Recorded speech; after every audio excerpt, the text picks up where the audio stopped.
Welcome to success ગુરુ ધોરણ 10 વિષય સામાજિક વિજ્ઞાન. આજે આપણે જોશું 2025ના બોર્ડના પેપરનો વિભાગ એ. તો ચાલો શરૂ કરીએ. આપણો પહેલો પ્રશ્ન છે જોડકા જોડો, જેમાં વિભાગ એ માં આપણે સૌથી પહેલું આપેલું છે કીર્તિ તોરણ.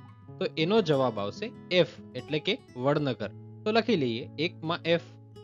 પછી જરી કામ આપેલું છે તો એનો જવાબ આવશે ડી એટલે કે સુરત. તો 2 માં ડી લખી લઈએ.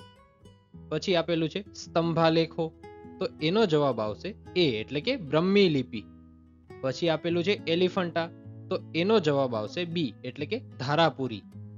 અને પછી આપણું આપેલું છે ભારતીય સંગ્રહાલય, તો એનો જવાબ આવશે સી કોલકાતા. આપણા જોડકા અહીં પૂરા થાય છે. હવે આપણે ખરા ખોટાઓ જોઈએ. અનામત જંગલમાં લાકડા વીણવા તથા પશુ ચરાણ માટે સ્થાનિક લોકોને પ્રવેશવાની છૂટ હોય છે. આ વિધાન ખોટું છે. દેશની કુલ રાષ્ટ્રીય આવકને દેશની કુલ વસ્તી વડે ભાગવાથી માથાદીઠ આવક પ્રાપ્ત થાય છે. આ વિધાન ખરું છે. ગુજરાત સરકાર દ્વારા કિશોરીઓને પોષણયુક્ત આહાર તેમજ કૌશલ્યના વિકાસ માટે સબળા યોજના અમલી બનાવી છે. આ વિધાન પણ ખરું છે. ગ્રામ પંચાયત અને નગરપાલિકામાં પણ અનુસૂચિત જાતિ અને અનુસૂચિત જનજાતિ માટે કેટલીક બેઠકો અનામત રાખવામાં આવે છે. આ વિધાન પણ ખરું છે. 2011ના એક અંદાજ મુજબ ભારતમાં સૌથી વધુ વૃદ્ધોની વસ્તી અરુણાચલ પ્રદેશમાં છે. આ વિધાન ખોટું છે. આપણા ખરા ખોટા પણ અહીં પૂરા થાય છે. હવે આપણે ખાલી જગ્યાઓ જોઈએ. આજની પેલી ખાલી જગ્યા છે કૃષ્ણરાજ સાગર બહુહેતુક યોજના ખાલી જગ્યા નદી પર આવેલી છે. જો આનો જવાબ તમે જાણતા હો તો કોમેન્ટ બોક્સમાં જણાવો. આનો સાચો જવાબ છે કાવેરી. ગરીબી રેખાનો ખ્યાલ સૌપ્રથમ WHO ના નિયામક ખાલી જગ્યા રજૂ કર્યો હતો. આનો સાચો જવાબ છે બ્યોર્ડ ઓરેએ. અમેરિકન પ્રમુખ ખાલી જગ્યા અમેરિકાની સંસદમાં તારીખ 15 માર્ચ 1962ના રોજ ગ્રાહકોને 4 અધિકારો આપ્યા હતા. આનો સાચો જવાબ છે જ્હોન ફ્રેન્કલિન કેનેડીએ. હળવી મધ્યમ ગતિના તથા ભારે વાહનોને સામાન્ય રીતે ખાલી જગ્યા બાજુની લેનમાં જ ચલાવવા જોઈએ.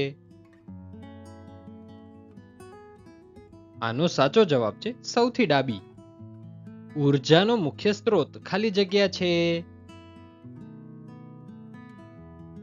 આનો સાચો જવાબ છે સૂર્ય.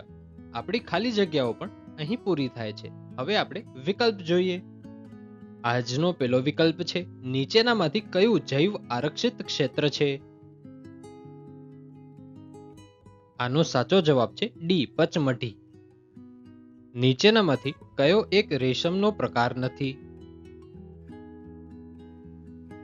આનો સાચો જવાબ છે ડી ઝીંગા. ગુજરાતનું સૌથી મોટું રેલવે સ્ટેશન કયું છે. આનો સાચો જવાબ છે એ અમદાવાદ. ગુજરાત સરકારે ગ્રાહક સુરક્ષાના નિયમો 1988 ક્યારે અમલમાં મૂક્યા. આનો સાચો જવાબ છે બી 18 ફેબ્રુઆરી 1988ના રોજ. દ્વિચક્રીય વાહન ચલાવતી વખતે પહેરાતા હેલ્મેટનું મુખ્ય કાર્ય નીચેનામાંથી કયું છે. આનો સાચો જવાબ છે એ અકસ્માત વખતે માથા પર આવેલ અથડામણના આઘાતની અસર ઓછી કરવી. આના સાથે આપણા વિકલ્પો પણ અહીં પૂરા થાય છે. હવે 1-2 શબ્દોમાં ઉત્તર જોઈએ. આંતરરાષ્ટ્રીય ખાદ્ય પદાર્થને પ્રમાણિત કરવાનું કાર્ય કરનાર આંતરરાષ્ટ્રીય કમિશનનું નામ જણાવો. તો એનો જવાબ આવશે કોડેક્સ એલિમેન્ટરિયસ કમિશન એટલે કે CAC. છોડના લીલા પાંદડા કઈ પ્રક્રિયાના માધ્યમથી હવામાંથી કાર્બન લે છે. તો એનો જવાબ છે પ્રકાશ સંશ્લેષણ.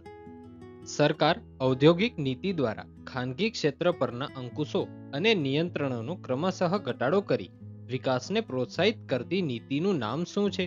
તો એનો જવાબ છે ઉદારીકરણ.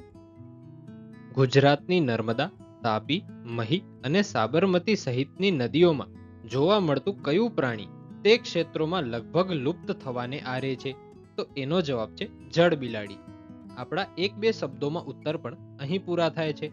એના સાથે આપણો વિભાગ એ પણ અહીં પૂરો થાય છે. Thanks for watching. આવા જ એજ્યુકેશનલ કોન્ટેન્ટ માટે સબસ્ક્રાઇબ કરો સક્સેસ ગુરુને.